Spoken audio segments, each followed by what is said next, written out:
Hello, adventurers! My name is Chance. Welcome to my Spellbook, and thank you for tuning into the 19th episode of our background series. We're really burning through them. I'm doing about one an hour, at least I'm trying to, so I hope you guys appreciate that. If it's too much for you, you know what, suck it up. Just check out the playlist afterwards. There we go. Wow, everyone wins. Fantastic. However, I do want to say the support I've been getting for it has been pretty unanimously good, which is certainly nice. In any case, today we are taking a look at Far Traveler, which is fairly similar to a lot of other backgrounds, namely Outlander, I believe, is almost a carbon copy of this, with a couple tweaks here and there. At least thematically, they're very similar. In any case, Far Traveler is found in the Sword Coast Adventures Guide, and pretty much is what it says it is, if that makes sense. In any case, let's take a look at its description here.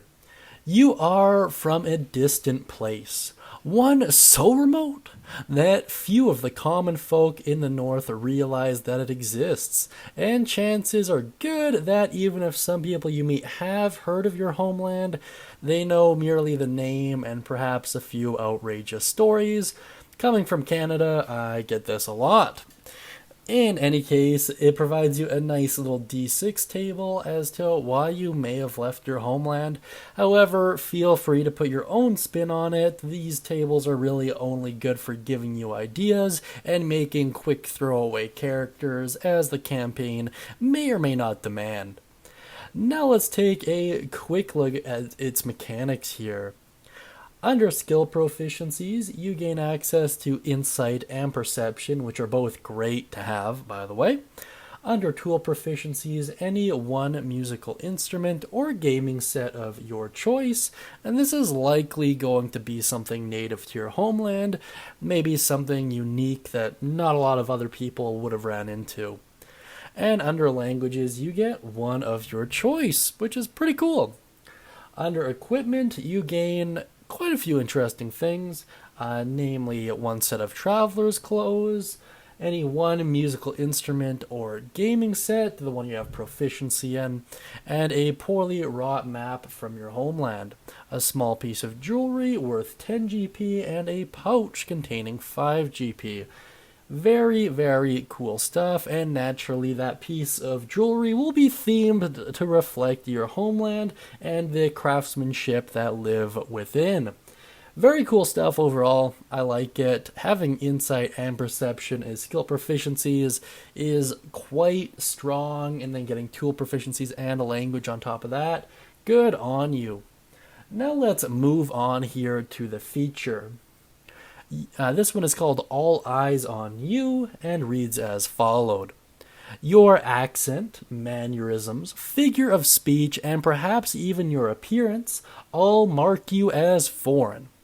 Curious glances are directed your way wherever you go, which can be a nuisance, but you also gain the friendly interest of scholars and others intrigued by far-off lands, to say nothing of everyday folk who are eager to hear stories of your homeland. You can parlay this attention into access to people and places you might not otherwise have for you and your companions. Noble lords, scholars, and merchant princes, to name a few, might be interested in hearing about your distant homeland and people. This is really cool stuff. Tons you can do with this. However, there's going to be a lot of prep work you're going to need to do as a player to really sell this, especially if you really want to accurately reflect your far-off lands. To be honest, this kind of reminds me of Borat, not gonna lie. Like, Sacha Baron Cohen is, I think, his actual name, but this kind of reminds me of what he does, representing Kazakhstan and all that stuff. Anyways, it's really interesting. There's certainly a lot of ways you can roleplay it. Some more serious, some comedic. Maybe you're pretending to be nobility even though you really aren't. There's a lot you can do with this. Now let's get on to some suggested characteristics here. For the example's personality trait, I went with, I express affection or contempt in ways that are unfamiliar to others. Under ideal, I went with inquisitive. Everything is new, but I have a thirst to learn, and this is just kind of a neutral opinion. Under bond, I am fascinated by the beauty and wonder of this new land, and under flaw, I pretend not to understand the local language in order to avoid interactions I would rather not have. I think this is all really interesting, and I think this would make for a very fun character overall. Especially the personality trait, like maybe you greet each other by punching each other in the shoulder, and maybe some weak, scrawny, scholarly person takes issue with that, and it leads to a confrontation, and due to the pressure, you just pretend not to understand what they're saying and just laugh it off. Who knows? It could be really interesting, it could be really funny. I certainly do think that there's a lot you could do with this from both a player's end and a dungeon master's end. That being said, let's get on to my personal thoughts on it. I do believe that this is an absolutely fantastic option for players and dungeon masters who like to world build together. Especially creating a whole separate continent could be really useful at the higher levels of play when you've seemingly exhausted everything to do in the continent you are all native to, and you decide to adventure to one particular party member's area of birth.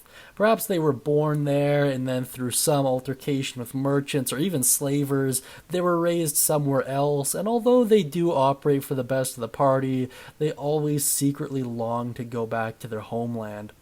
I think there's a lot you can do with this, and there's so many interesting potential plot threads you could play around with that the list could really just go on forever.